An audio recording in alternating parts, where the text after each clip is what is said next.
राहा और तारा का हाथ थामकर कबीर जैसे उनको कमरे की तरफ लेकर जाने लगता है, नरमीन दीवार बनकर खड़ी हो जाती है और कबीर को रोकते हुए कहती है कि इन दोनों माँ बेटी को इस घर में हरगिज़ मैं बर्दाश्त नहीं करूंगी। अगर इस माँ बेटी को तुम इस घर में रखोगे तो मेरी लाश पर से तुम्हें गुजरना पड़ेगा। ये बात सुनकर कबीर एक पल नहीं रुकता और ज़ोरदार थप्पड़ नरमीन के मुँह पर रसीद कर देता है और कहता है कि तुम्हारी जैसी औरत की वजह से मैंने अपनी बाखलाक को बीवी को छोड़ दिया था, अपनी बेटी को दरबदर कर दिया। मेरी बीवी और मेरी इस बेटी ने जितना सहा है तुम्हें एक बार भी नहीं सह पाओगी। हट जाओ मेरे रास्ते से, वरना नरमीन वो मैं कर बैठूंगा जो मैं करना नहीं चाहता। मेरे मुंह से 3 अल्फाज सुनकर तुम्हें जो अफसोस होगा वो जिंदगी भर पछतावे का सबब बनेगा। ये बात सुनकर नरमीन खामोशी से साइड हो जाती है।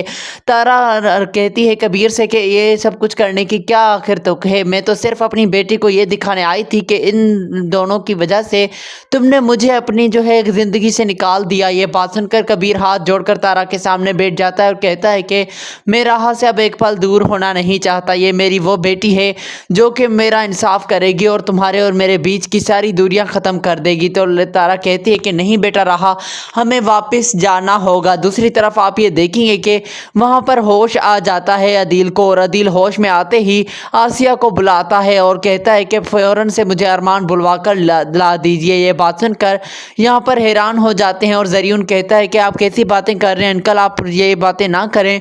तो यहाँ पर अदील कहता है कि ये बातें मैं क्यों ना करूँ, तुम लोग तो मेरी नज़रों से दूर हट जाओ, सिर्फ बतूल को यहाँ पर बिठाओ, बाकी कोई मुझसे बात ना करे जब तक मेरी बहन और मेरी भांजी नहीं आ जाती और अरमान नहीं आ जाता। अब आसिया के कदमों से ज़मीन खिसकने लगती है, क्योंकि आसिया को यकीन हो जाता है कि अब जो अदील कदम उठाने वाला है वो अदील को सच्चाई का पता ही होगा। तभी तो वो अरमान को बुलवा कर मुझे पुलिस के हवाले करवाने वाला है कि उसकी भांजी के साथ शादी की रात जो भी हुआ वो सब कुछ मेरी वजह से हुआ है। आसिया सर पर हाथ रख लेती है और ज़रियुन को इशारों में कहती है कि अब कुछ बहुत बड़ा होने वाला है। अरमान को जैसे ही बुलवाया जाता है तो अरमान फ़ौरन से आते ही कहता है कि सारे लोग चले जाए यहाँ से, क्योंकि अदील भी ये कहता है कि अब कोई यहाँ पर नहीं बैठेगा सिवाय बतूल के।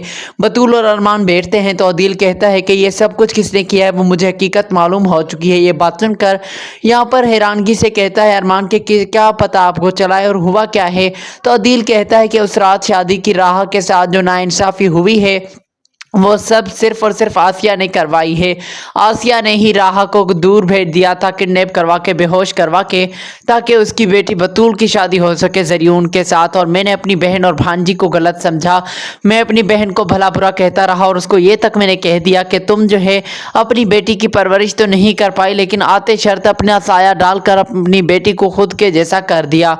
ये बात सुनकर बतूल हैरान होते हुए अपने बाप से कहती है कि बाबा ये बात जो आप अरमान से कर रहे हैं क्या ये हकीकत है या फिर आप फुफ्फो और जो है राहा की मोहब्बत में ये सब कुछ कर रहे हैं?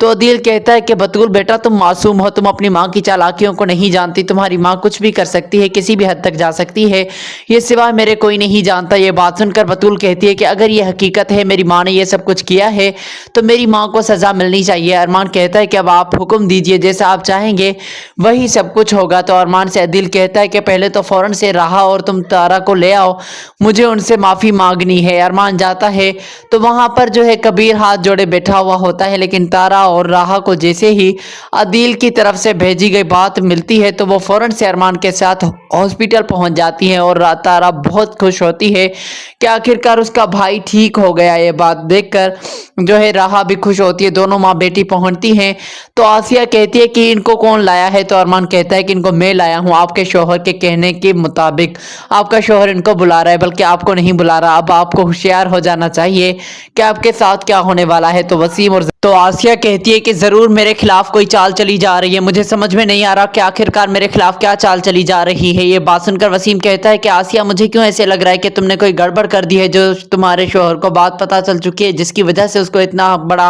सदमा भी लगा और अब वो तुम्हें जो है पुलिस के हवाले करवाना चाहते हैं। राहा और तारा से अदील माफ़ी मांगता है और कहता है कि मुझे नहीं मालूम था कि मैं इतनी बड़ी गलती कर बैठूंगा, अपनी बहन को और अपनी भांजी को परेशान करूंगा। ये बात सुनने के बाद यहाँ पर तारा अपने भाई से कहती है कि आपकी तबीयत ठीक नहीं है, हमारे लिए तुम ठीक हो जाओ, यही काफ़ी है, हमें कोई माफ़ी नहीं चाहिए। ये बात सुनने के बाद जो है کہہ دیتا ہے عدیل کے بہن اب سزا اس کو ملے گی جس نے راہا کے ساتھ اتنا غلط کیا، تو راہا کے ارمان کی طرف دیکھ کر کہتی ہے کہ کون ہے وہ؟ تو عدیل کہتا ہے کہ وہ کوئی اور نہیں بلکہ آسیہ ہے جس نے تمہارے خلاف یہ چال چلی تھی اور تمہیں نکال کر اپنی بیٹی کا نکاح ذریعہ ان کے ساتھ کروا دیا۔ یہ بات سن کر راہا کے سر پر ہاتھ آ جاتے ہیں اور راہا کہتی ہے کہ مجھے تو پہلے سے شک تھا کہ مامی یہ ایسے کرے گی۔